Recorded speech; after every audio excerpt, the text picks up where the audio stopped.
Have you ever wondered why, in the midst of a world that often feels dominated by wealth and power, a single, seemingly insignificant moment can change everything? A single moment where one person refuses to bow, to shrink, to apologize for simply existing. What would it take for one act of defiance to ignite a conversation that shifts the balance of power? Picture yourself in a place so upscale, so dripping with luxury, it feels like a world apart from your everyday life. You're in the heart of Manhattan, inside Lupin, the kind of restaurant where the elite come to see and be seen. The air's thick with the scent of truffle oil and expensive wine, the clink of crystal glasses, the low hum of self-important chatter. You're just doing your job, moving through the chaos with a silver tray in hand, blending into the background like you're supposed to. You're one of the invisible ones, the people who make this whole glittering machine run without ever being noticed. But then, in a split second, everything changes. A voice slices through the noise, sharp and cold as a winter wind. "I don't get how a place like Lupin lets someone like you serve me." The words hit like a slap, so pointed, so cruel, that the entire room seems to hold its breath. Conversations stall, forks pause mid-air, every pair of eyes swivels toward you, pinning you in place. The weight of their stares is heavy, suffocating, like the air itself is pressing down on you. That voice belongs to Ethan Caldwell. If you don't know the name, you know the type. He's the kind of guy who walks into a room and expects it to rearrange itself around him. Money, power, arrogance, he's got it all in spades. To him, you're not a person. You're barely a blip on his radar. You're just staff, a cog in the machine, meant to serve and disappear. His words aren't just an insult. They're a calculated attempt to put you in your place, to remind you that in his world, you're nothing. You've felt this before, haven't you? The sting of being looked down on, of being judged before you even open your mouth. Maybe it was a snide comment from a boss, a side eye from a stranger, or that quiet dismissal you've learned to brush off just to get through the day. But this moment, this is different. Ethan's not just dismissing you. He's trying to erase you. His words are a weapon, meant to strip you of your dignity in front of everyone. Your hands grip the tray tighter, the metal biting into your palms. You can feel your pulse hammering, your fingers trembling just enough to betray you. You've been here before, in a way. You've smiled through the microaggressions, nodded politely at the backhanded compliments, ignored the glances that say you don't belong. But this isn't subtle. This is a public attack, a challenge thrown down in front of a room full of people who won't lift a finger to defend you. They're watching, waiting to see what you'll do, how you'll react to being humiliated in front of them all. Something inside you stirs, though. Something stubborn, something fierce. You've spent years fighting for your place in spaces like this, clawing your way through a world that loves to remind you where it thinks you belong. And now, this man, this stranger with too much money and not enough humanity, thinks he can break you with a few words? No. Not today, sir, you say, your voice quivering but not with fear. It's something else, something stronger, like a fire starting to catch. If you have an issue with my service, I'd be happy to get the manager so you can discuss it. The words hang there, sharp and deliberate, like a line drawn in the sand. The room goes quieter, if that's even possible. Ethan blinks, caught off guard. He expected you to crumble, to mumble an apology, and scurry away. He didn't expect you to push back. His eyes narrow, and you can see the gears turning in his head, the indignation of being challenged by someone he considers beneath him. "I don't need a manager," he snaps, his voice rising, dripping with contempt. "I want you gone now." His tone is a command, the kind he's used to having obeyed without question. You can feel the room shift again, the tension coiling tighter like a storm about to break. And then it happens. His fist slams down on the table, the sound cracking through the restaurant like a gunshot. Glasses rattle, and a stream of red wine spills across the pristine white tablecloth, pooling like blood. A collective gasp ripples through the diners. Some shift in their seats, uncomfortable but silent. Your body screams at you to run, to get out, to escape this moment before it swallows you whole. But running would mean giving up everything you fought for. Every late night, every double shift, every moment you've spent proving you belong here. If you walk away now, it's like admitting he's right, that you are nothing, so you don't move. You plant your feet, straighten your spine, and tighten your grip on that tray like it's your anchor. You look at Ethan, really look at him, not with fear, not with shame, but with something he didn't expect, defiance. "I'm here to do my job," you say, your voice steadier now, cutting through the silence. "But I won't let you treat me like this. Not here, not ever." The words spill out, raw and unfiltered, from a place deep inside you, a place you've kept locked away for years. It's not just anger, it's conviction, a refusal to let this man, this moment, define you.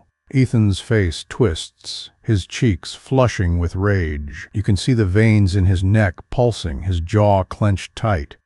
He's not used to this. He's not used to being challenged, especially not by someone like you. The room is still, the silence so thick it's almost tangible. Everyone's watching, waiters, diners, even the bartender who's stopped mid-pour. And in that moment, you realize something profound. You're not invisible anymore. For the first time, they see you. "Get out," Ethan growls, louder now, like he thinks volume will make his words stick. "You're nothing but a cheap attempt at diversity." The venom in his voice is meant to wound, to cut you down to size. But it doesn't. Not this time. You hold his gaze, unblinking, and say, "I'm here because I've earned it. Not because of what I look like, not because of some quota. I belong here just as much as you do. And I'm not going anywhere." Your voice doesn't waver, not even a little. It's like the words are coming from someone else, someone stronger, someone who's been waiting for this moment their whole life. For a split second, something flickers in Ethan's eyes. Uncertainty, maybe even doubt. He's not used to losing, and right now, he's losing ground. But he's not the type to admit defeat. With a snarl, he shoves his chair back, the legs screeching against the polished floor. He storms out, his entourage scrambling to follow, leaving behind a stunned silence that fills the room like fog. You stand there, your heart pounding, your body trembling from the adrenaline. But inside, something new is taking root. Not just relief, it's power. It's the realization that you didn't just stand up for yourself, you stood up for everyone who's ever been made to feel small, invisible, unworthy. The diners start to murmur, their voices low but growing, like the hum of a hive waking up.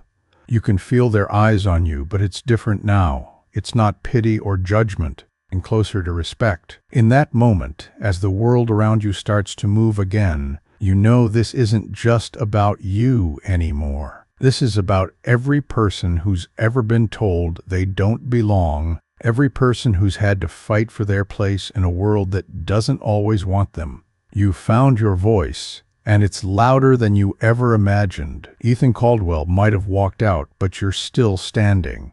And that's a victory no one can take away. The silence left in Ethan's wake isn't just quiet. It's alive, buzzing with something you can't quite name. It's not the heavy, suffocating stillness of fear or shame. It's something else, like the calm that settles over a forest after a storm has torn through. The restaurant hums back to life, but it's different now. The clinking of glasses, the soft murmur of conversation, it all feels charged, like the air itself is holding its breath, waiting to see what happens next. You're still standing there, the silver tray in your hands, your fingers stiff from gripping it so tightly. Your heart's still racing, but it's not just adrenaline anymore. There's something new stirring inside you, something that feels like it's been waiting for this moment to break free. You glance around, and for the first time, you notice the way people are looking at you. The diners, the ones who were so quick to turn away when Ethan was tearing into you, Now meet your eyes. Some look away quickly, embarrassed, but others hold your gaze a little longer. There's respect there, maybe even awe. They're seeing you, really seeing you, for the first time, but you don't linger on their stares. You can't. There's a weight in your chest, a mix of relief and dread, like you've just crossed a line you can't uncross. You did something tonight, something big, and there's no going back to the way things were. You've always known how to keep your head down, how to navigate spaces like Leapin, where people like you are expected to be invisible. But tonight you weren't invisible, and that changes everything. Richard, the manager, appears at your side, his face a mix of worry and something else. Admiration, maybe? He's been at Leapin for years, seen it all, entitled customers, power plays, the kind of drama that comes with serving the city's elite. But this is new. He looks at you like he's seeing you for the first time, too. Sophia, he says, his voice low, careful, like he's afraid of breaking the moment. You okay? You nod. But the truth is, you're not sure what okay even means right now. Your body feels like it's been through a war, your mind racing with 1,000 thoughts. Did you just ruin everything? Will this moment follow you, haunt you? Or is this the start of something bigger? I'm fine, you manage, though your voice comes out rough, like you've been shouting for hours. I'm fine. Richard glances around the dining room, his eyes scanning the patrons who are pretending not to watch. You can tell he's already thinking about the fallout. Leapin isn't just a restaurant, it's a stage for the powerful, a place where reputations are made and broken. What happened tonight isn't going to stay in this room, it's going to spread, and fast. He trails off, shaking his head. That was something else, Sophia. I've never seen anyone stand up to someone like Caldwell like that. You don't know what to say. The weight of his words sinks in, and you realize he's right. This wasn't just a moment. It was a statement, and it's going to have consequences. You think about Ethan, about the kind of man he is. He's not someone who lets things go. He's got money, connections, influence, everything you don't have. You've seen what people like him can do when they feel slighted. A single phone call, a quiet word in the right ear, and your whole world could come crashing down. Your job, your reputation, everything you've worked for. It could all be gone. But even as that fear creeps in, something else pushes back. That fired you. The one that flared up when you looked Ethan in the eye and refused to back down. It's still burning. You've spent your whole life navigating spaces that weren't built for you, smiling through the slights, swallowing the insults, proving yourself over and over again. Tonight you didn't just prove yourself, you claimed your place. And no matter what happens next, no one can take that away. Richard gestures toward the back of the restaurant, his voice dropping even lower. We need to talk, Sophia, about what just happened, about what's going to happen next. There's an urgency in his tone now, and you can see the strain in his eyes. He's not just thinking about you. He's thinking about Leapin, about the ripple effect this is going to have on the restaurant, on its reputation, on everyone who works here. You follow him to the staff room, a cramped, dimly lit space tucked away behind the kitchen. It's the kind of place where you've stolen a moment to catch your breath between shifts, where you've laughed with coworkers, vented about rude customers, and tried to forget the world outside. But tonight it feels different. The air is thick with tension as Richard closes the door behind you. He leans against it, running a hand through his hair. Patrice is going to want to talk about this, he says, his voice heavy. She's going to want to know what we're dealing with. Because this isn't just about you and Caldwell anymore. This is going to be big. You sit down on one of the worn-out chairs, the reality of it all crashing over you like a wave. Patrice, the owner of Leapin, isn't just a boss. She's a force of nature, someone who's built this place from the ground up and knows how to navigate the high-stakes world of Manhattan's elite. If she's getting involved, it means this is bigger than you thought. I didn't mean for this to happen, you say quietly, the words slipping out before you can stop them.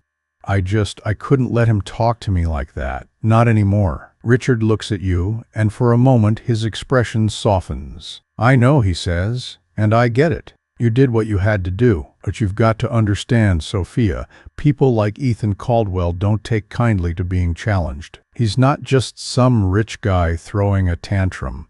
He's got influence, connections, the kind of power that can make things difficult. You nod because you know he's right. You've seen it your whole life, the way people with money and status can bend the world to their will. You've seen it in the way opportunities disappear, in the way doors slam shut before you even get a chance to knock. You've lived it, growing up in a world where respect was something you had to fight for every single day. But tonight, you didn't just fight for respect, you demanded it. And that's what makes this moment so dangerous and so powerful. I'm not scared of him, you say, and the words surprise even you with how steady they sound. I'm not going to let him, or anyone, make me feel like I don't belong. Richard's eyes meet yours, and for the first time, you see something new in them. It's not just respect, it's belief. He sees you not just as a server, not just as someone who stood up to a bully, but as someone who's capable of something bigger. I don't think you're scared, he says quietly, and honestly, that's what makes you different. You sit there for a moment, letting his words sink in. This isn't just about surviving anymore. It's not about keeping your head down and getting through the day. It's about something bigger, something that's been building inside you for years. You've always thought of yourself as small, as someone who fades into the background. But tonight, you weren't small, you were a force. And as you sit in that tiny staff room, with the weight of the night pressing down on you, you realize something. This is only the beginning. The days after that night at Leapin feel like you're caught in a whirlwind. The air in the restaurant is different now, charged with whispers and glances that follow you everywhere. Your coworkers, the ones who used to joke with you in the break room or share a quick nod during a hectic shift, are different too. Some are quieter, tiptoeing around you like they're not sure what to say. Others look at you with a kind of cautious respect, like they're seeing you in a new light. You didn't set out to shake things up like this, but that moment with Ethan Caldwell cracked something open, not just in you, but in the whole place. Patrice, the owner, calls you into her office the next morning. She's a woman who commands a room without even trying, sharp, poised, with a presence that makes you feel like she's already 3 steps ahead of everyone else. Her office is sleek, all glass and polished wood, a stark contrast to the chaos of the dining room. She's standing behind her desk when you walk in, her hands clasped, her expression unreadable but kind.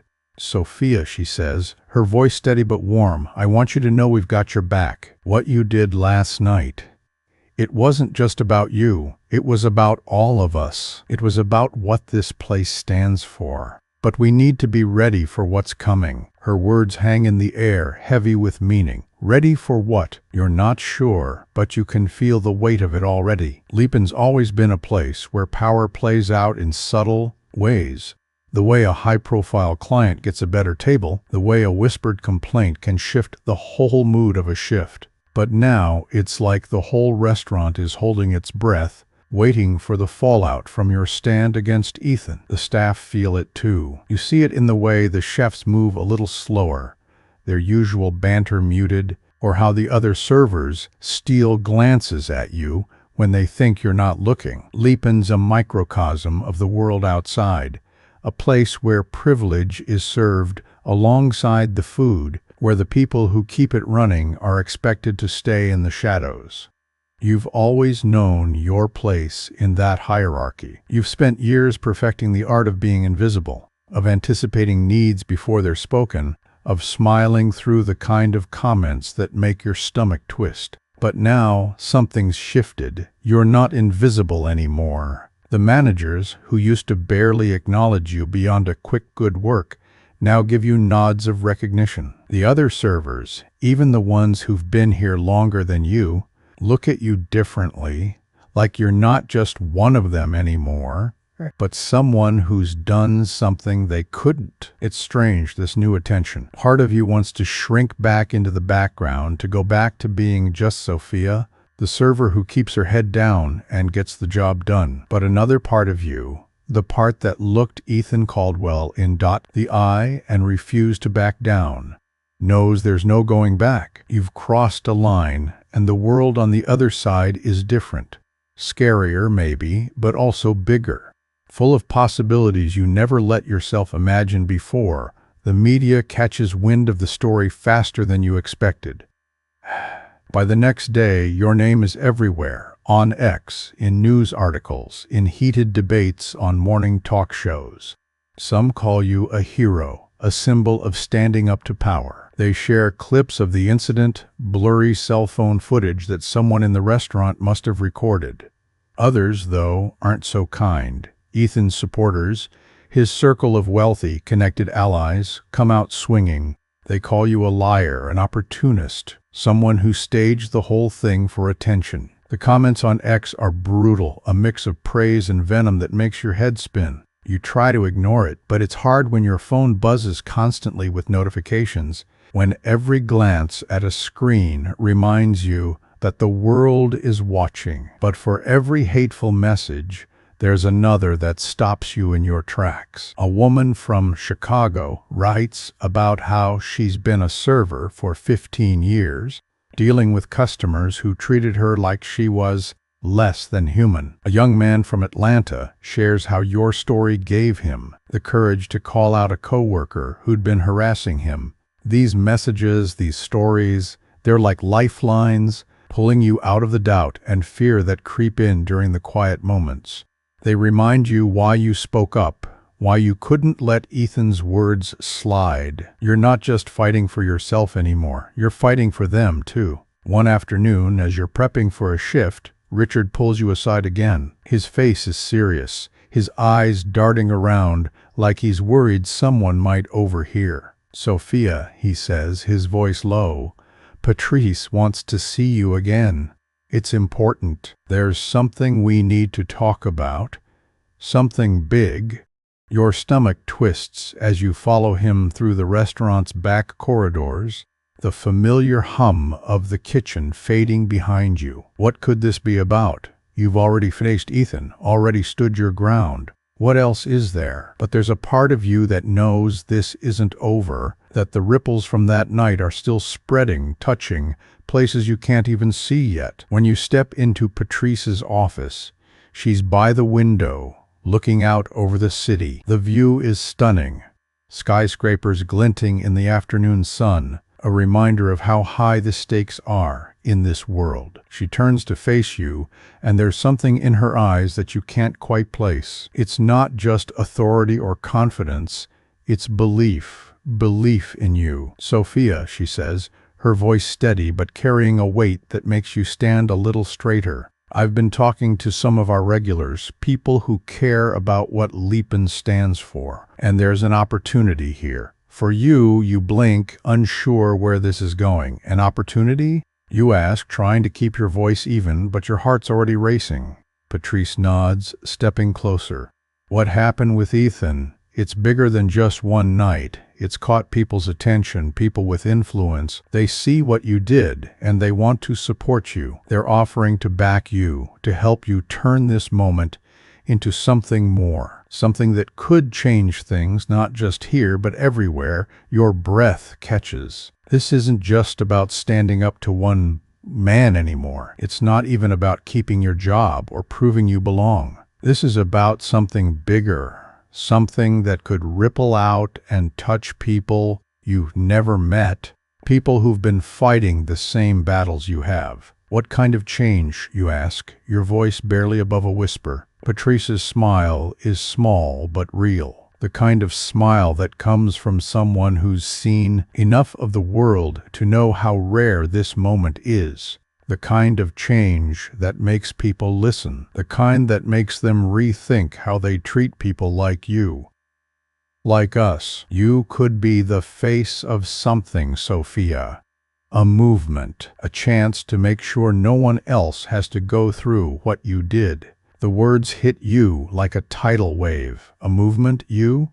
The idea feels too big, too impossible. You've spent your whole life staying small, staying safe, just trying to get by. Now they're asking you to step into the spotlight, to carry a weight you're not sure you're ready for. But then you think about that night, about the way Ethan's words tried to crush you, and how you didn't let them. You think about the messages from strangers, the ones who saw themselves in you, and you realize something.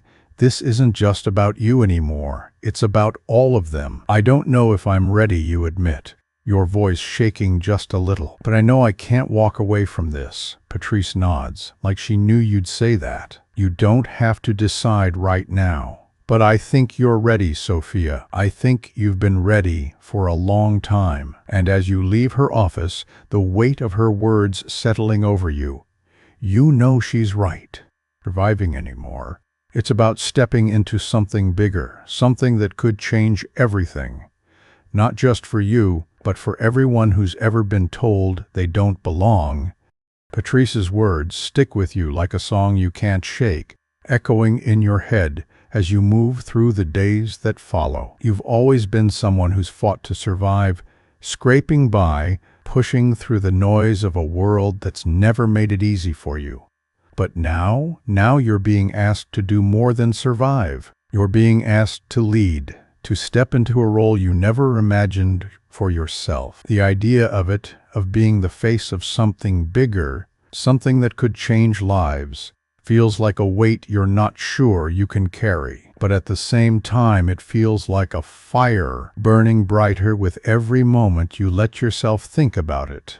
You've spent your life in the shadows, keeping your head down, doing the work without expecting anyone to notice. At Lipin, you were good at that, blending into the background, anticipating needs, making sure every plate was perfect, every glass filled before it was asked for. That was your world, quiet, steady, invisible. But now, the thought of stepping out of that shadow, of standing in the spotlight, makes your heart race in a way that's both terrifying and exhilarating. You've never wanted to be seen like this, but now that you are, you can't unsee the possibilities. The idea of leading a movement is daunting. You think about all the times you felt small, all the moments when you've had to swallow your pride just to get through the day. You think about the times you've smiled through gritted teeth, nodded at comments that made your skin crawl, all because you knew you had to keep going. But that night with Ethan Caldwell changed something fundamental.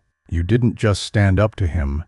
You stood up to the whole system that lets people like him think they can treat people like you as less than human. And now the world is watching, waiting to see what you'll do next. You try to go back to your routine, to the rhythm of shifts at Lipin, but it's not the same. The restaurant feels different now, like the air itself is charged with the memory of that night. Your coworkers treat you with a mix of awe and uncertainty, like they're not sure how to talk to you anymore. Even the regulars, the ones who used to barely acknowledge you, now give you small smiles or quick nods, like they're trying to say they're on your side without saying it out loud. It's strange, this shift, and it makes you realize just how much that one moment has changed everything. Not just for you, but for everyone around you. The media frenzy doesn't let up. Your phone buzzes constantly with notifications, articles, X-posts, messages from strangers. Some are kind, calling you brave, a voice for the voiceless. Others are vicious, accusing you of stirring up trouble, of trying to tear down the very systems that keep places like Lipin running. You try to tune it out, but it's hard when your name is everywhere, when every step you take feels like it's being watched, dissected, judged. You're not just Sophia anymore. You're a symbol, and that's a weight you're still learning how to carry. But then there are the other messages, the ones that keep you going. A single mom from Brooklyn writes about how she's been fighting the same battles you have, working double shifts just to keep the lights on, smiling through the kind of treatment that makes you feel less than human. A young woman from Harlem sends you a video, her voice trembling as she talks about how your story gave her the courage to speak up at her job.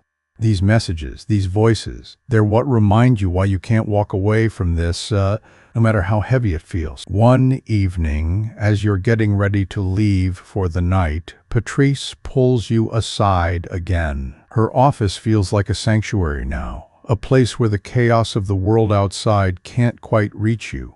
She's sitting at her desk, her expression serious, but not unkind. "Sophia," she says, her voice steady, "I've been talking to some people, big names, people who want to see change happen. They're ready to back you, to help you take this further. But it's not going to be easy. You're going to have to decide if you're ready to step into this fully." You take a deep breath, trying to process what she's saying. What does that mean exactly? You ask, your voice quieter than you mean it to be. "It means you could be more than just a server at Leapin," she says, leaning forward. "You could be the voice of a movement. People are listening to you now, Sophia. They're listening because you stood up when no one else did. But if you take this on, it's not just about you anymore. It's about everyone who's ever been told they don't belong, everyone who's ever been pushed down by someone like Ethan Caldwell. You'd be speaking for them." The weight of her words settles over you like a heavy coat. You've never thought of yourself as a leader, as someone who could inspire others. You've always just been trying to get by, to make a life for yourself and your daughter, Lily. But now you're being asked to do more, to be more. And the thought of it, of stepping into that role, makes your chest tighten with both fear and something else. It feels like purpose. "I don't know if I'm the right person for this," you admit, your voice barely above a whisper. "I'm just me. I'm not some activist or politician. I'm just a server who got tired of being treated like I was nothing." Patrice smiles, a small, knowing smile that makes you feel like she sees right through you. "That's exactly why you're the right person," she says. "You're not doing this for fame or power. You're doing it because it's right, because you know what it's like to be on the receiving end of that kind of treatment. That's what makes your voice powerful, Sophia. That's what makes people listen." You leave her office with your head spinning, her words looping in your mind. You think about Lily, about the world you want her to grow up in, a world where she doesn't have to fight the way you've had to, where she doesn't have to prove her worth every single day. You think about the people who've reached out to you, the ones who've seen themselves in your story, and you realize that this isn't just about you anymore. It's about all of them. A few days later, you get a call. It's from a group organizing a major event, a press conference, a chance to bring together activists, business leaders, and policymakers to talk about workplace equality and systemic change. They want you to speak, not as a representative of Leapin, not as a spokesperson for someone else's cause, but as Sophia, the woman who stood up to a billionaire and refused to back down. The thought of it makes your stomach churn, but it also lights something inside you, a spark that's been growing since that night at Leapin. When you agree, it feels like stepping off a cliff. You're not sure where you'll land, but you know there's no turning back now. This is your chance to turn that moment of defiance into something bigger, something that could change lives. And as you prepare for the press conference, as you write and rewrite the words you'll say, you realize something profound. You're not just surviving anymore. You're fighting for something real, something that could outlast you, something that could make the world a little better for everyone who comes after you. The moment you agree to speak at the press conference, it's like the world tilts under your feet. You've spent so long being the one who fades into the background, who keeps things running without ever drawing attention to yourself. But now you're stepping into a spotlight so bright it's almost blinding. The idea of standing in front of a crowd, activists, business tycoons, politicians, cameras flashing, all waiting for you to say something that matters. It's enough to make your heart pound just thinking about it. But there's something else too, something stronger than the fear. It's the knowledge that this is bigger than you, bigger than that night at Leapin, bigger than Ethan Caldwell's cruelty. This is about everyone who's ever been made to feel like they don't belong. The days leading up to the press conference are a blur of preparation and doubt.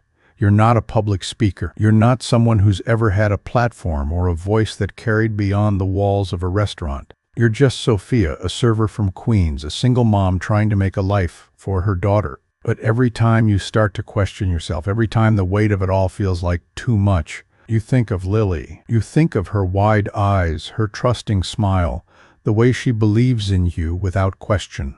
You think of the world you want for her, a world where she doesn't have to fight the way you have, where her worth isn't something she has to prove every single day. That's what keeps you going. The press conference is held in a sleek conference center downtown, the kind of place that smells like money and power. The room is packed, the air buzzing with anticipation. You can feel the weight of every gaze as you walk in, dressed in a simple but sharp outfit that Patrice helped you pick out. It's not your usual server's uniform, but it feels right, like you're stepping into a new version of yourself, one you're still getting to know. The crowd is a mix of faces you recognize from the news, CEOs, activists, even a senator or two, and others you don't, people who've come to hear what you have to say. It's overwhelming, but you hold on to that fire inside you, the one that sparked the night you faced Ethan. When it's your turn to speak, you step up to the podium, your hands gripping the edges to steady yourself. The room goes quiet, the kind of quiet that feels like it's holding its breath. You can hear your own heartbeat, loud and steady, as you look out at the sea of faces. For a moment, you're back at Leapin, standing in front of Ethan Caldwell, his words cutting into you like a knife. But this isn't Leapin. This isn't about one man's cruelty. This is about something bigger, something you're only just starting to understand. You take a deep breath and start speaking. I'm not here because I wanted to be a hero, you say, your voice steady despite the nerves.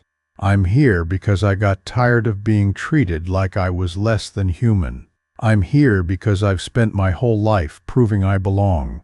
In restaurants, in workplaces, in a world that doesn't always want me. And I'm here because I know I'm not the only one. There are millions of people out there who've been told they don't belong, who've been made to feel small because of who they are, where they come from, what they look like. I'm here for them. The words pour out, raw and real, like they've been waiting inside you for years.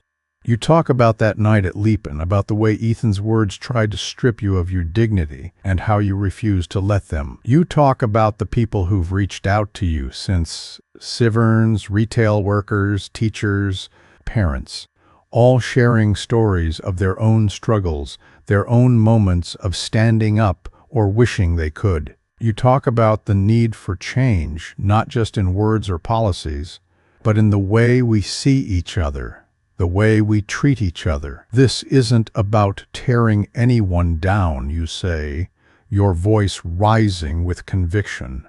It's about building a world where dignity isn't something you have to fight for. It's something you're given because you're human. The room is silent as you speak, every word hanging in the air like a spark waiting to catch. You can feel the energy shifting, the way people are leaning in, really listening. When you finish, there's a pause, a long, heavy moment where it feels like the world is holding its breath. And then, slowly, one person starts to clap, then another, then another. The applause builds, growing louder, filling the room with a sound that's not just approval, it's recognition. It's the sound of people hearing you, really hearing you, maybe for the first time. You step back from the podium, your legs shaking just a little, but your heart is full. You did it. You spoke your truth, and it landed. As you move to the side, people approach you, activists offering their support, business leaders nodding in approval, even a reporter asking for a quick quote. But what sticks with you isn't the applause or the handshakes. It's the way the room felt when you spoke, the way you could feel something shift, not just in the people listening, but in yourself. Later that day, as you're leaving the conference center, you get a call from Richard. His voice is lighter than usual, almost excited. "Sophia, you should see what's happening on X right now," he says. People are talking about your speech. They're sharing clips, quoting you. It's everywhere. You pull out your phone and scroll through the posts. Thousands of them from people you'll never meet, people who are saying your words gave them hope, gave them courage. There are still the haters, of course, the ones calling you divisive or attention-seeking, but they're drowned out by the voices of support, the ones who see what you're trying to do. That night, when you get home, Lily's waiting for you, her face lighting up the moment you walk through the door. She doesn't know about the press conference or the weight you're carrying. She just knows her mom is home. You scoop her up, holding her close, and for a moment, the world outside fades away. "You look happy, Mom," she says, her voice muffled against your shoulder. "I am, baby," you say, and you mean it. Not because everything's perfect, far from it. There's still so much to do, so many battles to fight. But for the first time, you feel like you're not just fighting to survive. You're fighting for something bigger, something that could change the world for her, for everyone. And that feeling, it's like a light inside you, one that no one, not even Ethan Caldwell, can put out. As you tuck Lily into bed, you think about what's next. The press conference was just the start. There are more events, more opportunities to speak, to push for change. There are people counting on you now, people who believe in you. And yeah, there's fear too. Fear of what Ethan and his allies might do, fear of the backlash that's already starting to build. But you've faced worse. You've faced a room full of people watching you be humiliated, and you didn't back down. Whatever comes next, you ready? The applause from the press conference still echoes in your mind as you walk out of the conference center, the weight of what you've just done settling into your bones. The room felt different after you spoke, like you'd cracked open something that had been sealed shut for too long. The faces in the crowd, the ones who'd come expecting polished speeches and corporate talking points, looked at you with something new. Respect, maybe, or hope. It's hard to tell, but you felt it, that shift in the air, like the world tilted just a little on its axis. You're still processing it all when you spot someone waiting for you near the exit. It's Bill, a man whose name carries as much weight as Ethan Caldwell's, but in a completely different way. He's not flashy, not loud, but his presence is steady, grounding, like he's someone who's seen the world and knows exactly how it works. You didn't expect him here, but the sight of him, standing there with a quiet smile, feels like a small anchor in the storm of everything else. "Sophia," he says, his voice calm but warm, like he's genuinely proud of you. "That was something special. You didn't just speak. You made them listen." You manage a small smile, still reeling from the adrenaline of it all. "I wasn't sure I could do it," you admit, your voice softer than you mean it to be. "But I had to try." He nods, like he understands more than you're saying. You did more than try. You gave people something to hold on to, something real. He pauses, his eyes narrowing slightly, like he's choosing his next words carefully. "But this is just the start. The real work, it's coming, and it's not going to be easy." His words hit you like a truth you've been avoiding. You know he's right. The speech was a moment, a spark, but sparks don't last unless you feed them. You've started something, and now you have to keep it going. You nod, taking a deep breath, trying to steady yourself for whatever's next. "I'm ready," you say, and even though there's a part of you that's not entirely sure, you mean it. You have to. War. When you get home that night, Lily's there, her laughter cutting through the haze of your thoughts, like sunlight through a storm. She runs to you, wrapping her small arms around your legs, and for a moment, everything else, the cameras, the expectations, the fear of what's coming, falls away. "You're home," she squeals, and you scoop her up, holding her close, breathing in the familiar scent of her shampoo.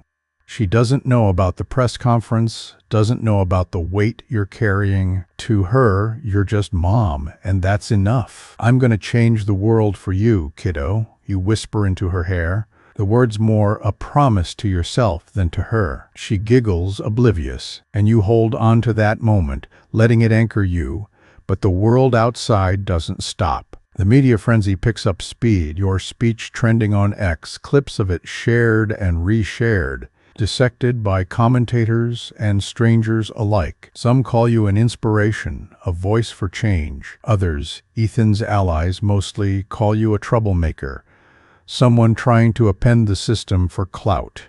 The hate stings, but it's the support that keeps you grounded. Messages pour in from people you'll never meet.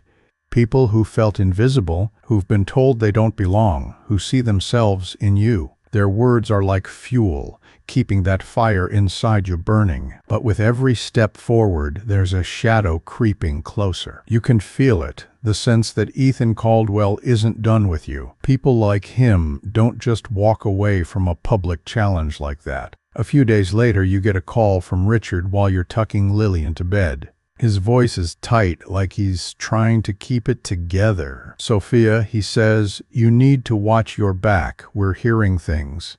Ethan's people. They're making moves. They're calling our partners, putting pressure on anyone tied to Project Decency." Your stomach drops. You knew this was coming, but hearing it out loud makes it real. Ethan isn't just a rich guy with a bruised ego. He's a force. Someone who can pull strings you can't even see. What started as a confrontation in a restaurant has grown into something bigger, something that threatens the systems he and his kind rely on. And now he's fighting back, using every tool in his arsenal to tear down what you're building. "We're not backing down," you say, your voice steady despite the knot in your chest. "We can't." "I know," Richard says, and you can hear the strain in his voice. "Just be careful, okay? This isn't just about you anymore. It's about all of us." That night, as you sit in the quiet of your apartment, Lily asleep in the next room, the weight of it all hits you. This isn't just a personal fight anymore. It's a battle against a system that's been in place for generations, a system that protects people like Ethan and dismisses people like you. The fear is there, creeping in like a cold draft, but you push it back. You think of Lily, of the messages from strangers, of the people who are counting on you. You think of the way you felt when you stood up to Ethan, the way you claimed your place in a world that tried to tell you it wasn't yours. The next big step comes faster than you expect. You're invited to speak at the National Forum on Workplace Equality, a massive event where the heavy hitters, politicians, CEOs, activists, come together to talk about issues like race, inequality, and justice.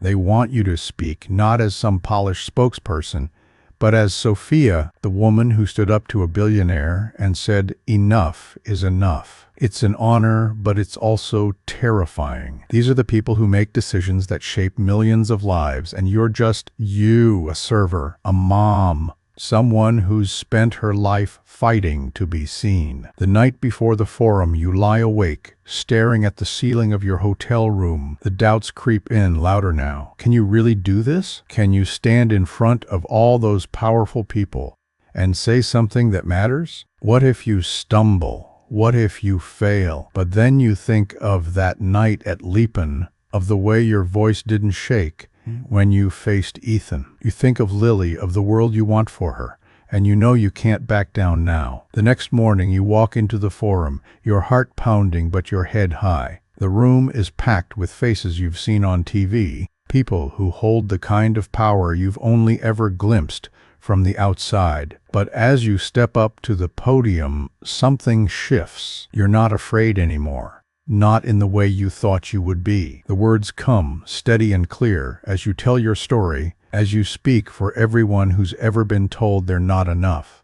You talk about the need for change, about the power of standing up, about the kind of world you want to build. When you finish, the room is quiet for a moment, like the world is holding its breath. Then the applause starts, slow at first, then building into a wave that washes over you. It's not just applause for your words.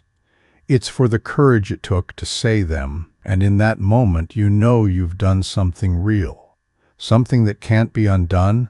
The applause from the National Forum on Workplace Equality lingers in your ears long after you step off the stage. But it's not the sound that stays with you. It's the feeling, The way the room seemed to hold its breath, the way eyes locked onto you, not with judgment, but with something closer to understanding. You've never been in a space like this before, surrounded by people who shape laws, run companies, and make decisions that move the world. And yet, here you are, Sophia from Queens, a server who dared to speak up, and they listened. They truly listened, but as you walk away from the podium, the weight of what's next settles in. The forum was a moment, a powerful one, but moments don't change the world on their own. They're just the spark. The real work, as Bill said, is what comes after. And you can feel it already, the momentum building, but also the resistance, the shadow of Ethan Caldwell and his group growing stronger. Backstage, you're met with handshakes and nods from people whose names you've seen in the media. They're polite, even warm, but there's an undercurrent of something else, caution maybe, or curiosity. They're trying to figure you out, to understand how someone like you, someone who's never had a seat at their table, could command a room like that. You're not sure how to feel about it, but you hold your head high because you've earned this moment whether they expected it or not. As you leave the venue, your phone buzzes with a call from Richard. His voice is tight, like he's trying to stay calm. "Sophia, you need to see this," he says. "Your speech, it's everywhere. X is blowing up, and not just with the usual crowd. People are talking about you in boardrooms and newsrooms everywhere. But there's something else. Ethan's people are moving. They're not just sitting back anymore. Your stomach twists. You knew this was coming, but hearing it out loud makes it real. Ethan Caldwell isn't the type to let a public defeat slide. You challenged him, not just in front of a room full of diners, but now on a national stage. You've shaken his world, his power, and people like him don't take that lightly. What are they doing? You ask, trying to keep your voice steady. Richard hesitates, like he's choosing his words carefully. They're putting pressure on anyone tied to Project Decency. Sponsors, partners, even some of the nonprofits we've been talking to. They're getting calls, emails, subtle threats. Ethan's got connections, Sophia. He's not just fighting you. He's fighting what you're building. You close your eyes, letting the words sink in. This isn't just about you anymore. It's about the movement you've sparked, the people who've rallied behind you, the ones who've found hope in your story. You think of the messages you've received, hundreds, thousands of them, from people who've been silenced, dismissed, made to feel small. They're counting on you, and now Ethan's trying to tear it all down before it can truly take root. You were not stopping, you say, your voice firm, despite the fear creeping up your spine. He doesn't get to win this. I know, Richard says, and you can hear the faint trace of a smile in his voice. I knew you'd say that. Just be careful, okay? We're with you, but this is going to get messy. That night, as you sit in your apartment with Lily asleep in her room, the weight of it all presses down on you. The world feels louder now, more chaotic, like a storm you can't outrun. You scroll through X, seeing your name trending alongside clips of your speech. The support is overwhelming, people calling you a hero, a voice for change, a symbol of hope. But the criticism is there too, sharper now, more organized. Ethan's allies are out in force, portraying you as someone trying to disrupt the system for selfish reasons. It stings, but you've faced worse. You've stood up to someone who tried to break you in front of a room full of strangers. You can face this too, but it's not just about you anymore. You think of Lily, of the promise you made to her, to build a world where she doesn't have to fight the way you have. You think of the people who've reached out, the ones who've shared their stories of being dismissed, belittled, erased. They're not just strangers. They're your people, the ones who've been waiting for someone to stand up and speak for them. You can't let them down, no matter how hard this gets. The next morning, you're invited to a roundtable discussion hosted by a major think tank focused on workplace development. It's another room full of powerful people, executives, policymakers, academics, but this time you feel different. You're not just a guest here, you're a voice they need to hear. The discussion starts out polite, all carefully worded arguments and buzzwords like inclusion and equity. But as it goes on, you feel that fire inside you stirring again. These people are talking about change, but it's abstract, theoretical, like they're afraid to get their hands dirty. You don't plan to speak out. You're supposed to just listen, to be the symbol they invited. But something snaps, the same way it did that night at Leapin. You stand, your voice cutting through the room like a blade. I'm tired of hearing the same talking points, you say, your words sharp but steady. We keep circling around what's comfortable, what's safe. But this isn't about comfort. It's about people. Real people who are told every day that they don't belong. I've lived that. I've worked in places like Leapin, where I had to prove my worth every single shift, where I had to smile through insults just to keep my job. We don't need more reports or promises. We need action. Now, the room goes still, the air thick with the weight of your words. For a moment, you think you've gone too far, that you've crossed a line you can't come back from. But then you see it, the shift in their eyes, the way they're looking at you now. It's not just respect, it's recognition. They're seeing you, not as a symbol, but as a person who's lived the reality they're debating. And slowly, one by one, they start to nod. A woman across the table who'd been quiet until now speaks up. "She's right," she says. "We've been talking around this for too long. It's time to do something real." Conversation changes after that. It's not just about policies or statistics anymore. It's about the human cost, the lives affected by every decision made in rooms like this. You've shifted something not just in the room but in yourself. You're not just speaking for yourself anymore. You're speaking for everyone who's ever been told they're not enough. As you leave the discussion, you feel a strange mix of exhaustion and energy. The road ahead is daunting. Ethan's shadow still looms, and the backlash is growing, but you're not alone anymore. You've got allies, people who believe in you, people who are ready to fight alongside you. And as you step out into the city, the skyline stretching out before you, you realize something. You're not just fighting to survive anymore. You're fighting to change the world. And no matter how hard it gets, you're ready. The silence that follows your words at the think tank roundtable feels like it stretches on forever, but it's not the heavy, oppressive kind you're used to. It's the kind of quiet that happens when something real lands, when people are forced to sit with the truth instead of brushing it aside. You can feel the shift in the room, the way eyes that were once guarded or skeptical now hold something else. Respect, maybe, or a flicker of understanding. You didn't just speak, you changed the conversation, made it human in a way it wasn't before. The moderator, a man with a crisp suit and a knack for keeping things on track, clears his throat, adjusting his glasses like he's buying time to process what just happened. "Thank you, Sophia," he says, his voice softer than before, like he's seeing you for the first time. That was powerful. You've given us a lot to think about. There's a sincerity in his tone that catches you off guard, and for a moment, you feel the weight of what you've done settle in. You didn't just speak for yourself, you spoke for everyone who's ever felt invisible, everyone who's had to fight for a scrap of dignity in a world that doesn't always offer it. Then, like a dam breaking, the room comes alive. A woman at the far end of the table, who'd been quiet until now, leans forward. Her arms are uncrossed, her expression open but intense. "Sophia's right," she says, her voice cutting through the murmurs.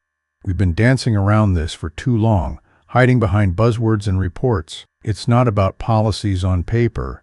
It's about the people living through this every day. We need to stop talking and start doing." Her words spark a ripple of agreement, heads nodding, voices chiming in. Discussion shifts. No longer a polite debate, but a real conversation about what it means to create a world where everyone belongs. You sit back down, your heart still racing, but there's a new feeling taking root, a quiet certainty that you've done something important. You've spent so long feeling like your voice didn't matter. like you were just a small piece in a much bigger machine. But now, in this room full of people who hold power you've only ever glimpsed from the outside, you've made them listen, you've made them see. And that's not something you can unlearn. As the meeting wraps up, people approach you, some with handshakes, others with quiet words of encouragement. The woman who spoke up catches your eye, giving you a small nod, like a silent promise that she's with you. It's not just about the powerful anymore, you realize. It's about everyone. The people in this room, the people watching from afar, the people who've been waiting for someone to say what you just did. You're not just a server from Leapin anymore. You're something more, something you're still trying to understand. When you get home that evening, Lily's laughter greets you like a balm for your soul. She's sprawled on the living room floor, surrounded by crayons and paper, drawing what looks like a lopsided rainbow. She looks up, her face lighting up like you're the only thing that matters in her world. "Mom," she calls, scrambling to her feet to throw her arms around you. You hold her tight, letting the warmth of her hug push away the noise of the day. The cameras, the debates, the weight of being a symbol. "You look happy," she says, tilting her head, her eyes bright with curiosity. You smile, brushing a curl out of her face. "I am, baby," you say, and it's true. Not because everything's perfect, far from it. The world outside is still loud, still messy, still full of people who'd rather see you fail than succeed. But in this moment, with Lily's arms around you, you feel a kind of peace you haven't felt in a long time. You're on the right path, even if it's a hard one. The days that follow are a whirlwind. Project Decency is gaining traction, with more organizations reaching out, eager to join the movement. Nonprofits offer their expertise, legal teams volunteer to help draft proposals for workplace reform, and even a few corporate leaders, ones you never expected to care, start asking how they can get involved. It's exhilarating, but it's also overwhelming. Every step forward feels like it comes with a new set of eyes watching you, waiting for you to stumble. The media's scrutiny is relentless, with reporters digging into your past, trying to find cracks in your story. Ethan's allies are louder now, their attacks more pointed, accusing you of everything from exaggerating the incident at Leapin to trying to profit off division. But for every voice trying to tear you down, there are others lifting you up. You get messages from people you'll never meet.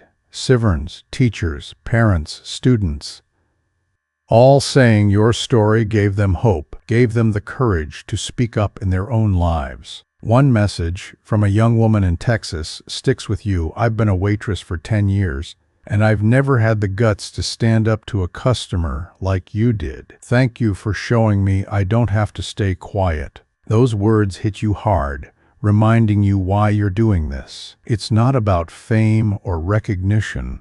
It's about giving a voice to the people who've been silenced for too long. One afternoon, as you're preparing for another meeting, Richard pulls you aside. His face is serious, but there's a spark in his eyes, like he's holding on to something big. "Sophia," he says, "there's a major advocacy group that wants to partner with you. They're talking about a national initiative, something that could push for real policy changes, not just in restaurants, but across. They want you to help lead it." Your heart skips a beat. A national initiative is both thrilling and terrifying. You've come so far, but this feels like stepping into a whole new arena, one where the stakes are higher, the spotlight brighter. "What do they want from me?" you ask, trying to keep your voice steady. "They want you to be you," Richard says simply. "They want the woman who stood up to Ethan Caldwell, who spoke at the forum, who's not afraid to tell the truth. They think you can be the face of this, Sophia. Not just a symbol, but a leader." The word leader hits you like a wave. You've never thought of yourself that way. You've always been the one following orders, keeping things running, staying out of the way. But now, the world is asking you to step up, to take on a role you never imagined for yourself. You think of Lily, of the messages from strangers, of the fire that's been burning inside you since that night at Leapin. And you know you can't say no, okay? You say, your voice quiet but firm, I'll do it. Richard smiles, a rare, genuine smile that makes you feel like you're not alone in this. I knew you would, he says, but it's not going to be easy. Ethan's not done, and neither are the people who back him.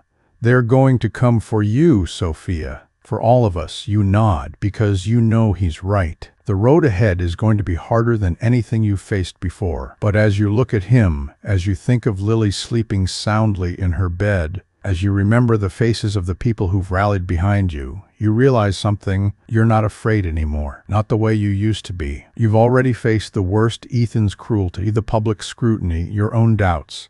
And you're still standing. This is just the beginning, and you're ready for whatever comes next. The journey you've been on feels like it's reached a turning point, but you know deep down that this isn't the end. It's just another beginning. You've gone from being Sophia, the server who kept her head down at Leapin, to someone whose voice is echoing across platforms, across lives, across a world that's starting to listen. That night when you stood up to Ethan Caldwell feels like a lifetime ago, but it's still the spark that set everything in motion. Now, as you stand on the edge of something even bigger, you're starting to see what it all means. Not just for you, but for everyone who's been touched by your story. You've never been one for the spotlight. You've always been the one in the background, making sure everything runs smoothly, anticipating needs before they're spoken, carrying the weight of the world without asking for credit. But now the world is watching, and it's not just watching you, it's watching what you represent. Every step you take feels heavier, not because of doubt, but because you know how many people are counting on you. The messages keep coming, hundreds, thousands of them, from people who felt the same sting of being dismissed, of being told they don't belong. They see you as their voice, their hope, and that's a responsibility you can't shake, too. But it's not just about the weight anymore. There's a lightness to it, too, a sense of purpose that's been growing inside you. You think about Lily, your daughter, and the world you want her to grow up in. You think about the stories you've read, the ones from servers in small towns, from office workers in big cities, from people who've spent their lives fighting to be seen. This isn't just about you surviving anymore. It's about building something that lasts, something that changes the rules for everyone who comes after you. The momentum of Project Decency is like a train picking up speed. Organizations are lining up to join, from grassroots groups to big-name nonprofits, all wanting to be part of this movement you've helped spark. Legal teams are offering to draft proposals for workplace reform, pushing for policies that could make a real difference. Not just in places like Leapin, but in every industry where people are treated as less than. Even some corporate leaders, the kind who used to see diversity as a checkbox, are starting to reach out, asking how they can do better. It's exhilarating, but it's also a lot to carry. Every meeting, every call, every interview feels like another step into a world you're still learning to navigate. And then there's the other side, the backlash. Ethan Caldwell and his allies haven't gone away. If anything, they're louder now, more organized. You see it on X, in the comments sections of articles, in the whispers that make their way back to you through Richard and Patrice. They're calling you a disruptor, a threat to the status quo, someone who's trying to tear down everything they built. Some of the attacks are personal, digging into your past, trying to paint you as something you're not. Others are more subtle, targeting the people and organizations supporting Project Decency, trying to scare them off with quiet threats or promises of lost business. It's a reminder that power doesn't give up easily, that people like Ethan will fight to keep the world the way it is. But you faced worse. You've stood in a room full of strangers and refused to let a man like Ethan break you. You've spoken in front of crowds that could have intimidated you into silence. And every time, you've come out stronger. So when the fear creeps in, when you lie awake at night, wondering if you're in over your head, you think of Lily. You think of her laughter, her trust, the way she looks at you like you can do anything. You think of the people who've written to you, the ones who found their own courage because of you, and you know you can't stop now. One evening, after a long day of meetings, you get a call from a major advocacy group. They want you to lead a national campaign, something that could push for systemic change across workplaces, from restaurants. It's the kind of opportunity you never could have imagined a year ago, when your biggest worry was making it through a double shift without losing your cool. Now, they're asking you to be the face of something that could reshape the way people are treated, the way power works. It's daunting, but it's also exactly what you've been fighting for. When you sit down with their team, the room is a mix of hope and skepticism. They believe in you. You can see it in their eyes, but they also know how hard this will be. The world isn't ready for this kind of change, not without a fight. But you've learned something over these past months. The world doesn't have a choice. Not anymore. You've already started this, and you're not going to let it fizzle out. The discussions are intense, full of big ideas and bigger challenges. They're talking about legislation, about corporate accountability, about creating a culture where dignity isn't something you have to earn. You're not just a participant in these conversations. You're at the center of them, your voice carrying a weight you're still getting used to. Every decision you make, every word you say feels like it could move mountains or bring them crashing down. But in the quiet moments, when you're alone with your thoughts, you feel something else. It's not just the pressure or the fear of what's coming. It's a kind of peace, a certainty that you're exactly where you're supposed to be. You've spent your whole life feeling like you had to prove yourself, like you had to fight for every inch of respect. Now, you're fighting for something bigger, for a world where no one has to go through what you did. And that fight, that purpose, it's what keeps you going. As you tuck Lily into bed one night, her small hand curled around yours, you look at her and feel that fire inside you burn brighter. "I'm doing this for you," you whisper, though she's already half asleep. "For all of us." And in that moment, you know it's true. This isn't about one person, one moment, one victory. It's about the long haul, the slow, steady work of changing the world, one step at a time. The road ahead is uncertain. There will be more battles, more moments when you'll doubt yourself, when the weight of it all will feel like too much. But you've already done the hardest thing. You've stood up, you've spoken out, you've refused to be silenced. And now you're not alone. You've got Lily, you've got the people who believe in you, you've got the movement you've helped build. Together you're unstoppable. So as you face the next challenge, whatever it may be, you do it with your head high and your heart steady. You're not just Sophia, the server from Lipan anymore. You're Sophia, the woman who changed the conversation, who showed the world what it means to stand up and fight for what's right. And no matter what comes next, you know one thing for sure: you're ready. Thank you for watching this story on Shoe Stories. If it moved you, taught you something, or made you rethink the meaning of silence, please hit the like button, subscribe to our channel, and let us know where you're watching from in the comments below. Your voice matters. Let it be heard quietly or loudly. And don't go anywhere. Click on one of the videos showing on your screen to watch more powerful stories about dignity, justice, and unexpected. We'll see you in the next one.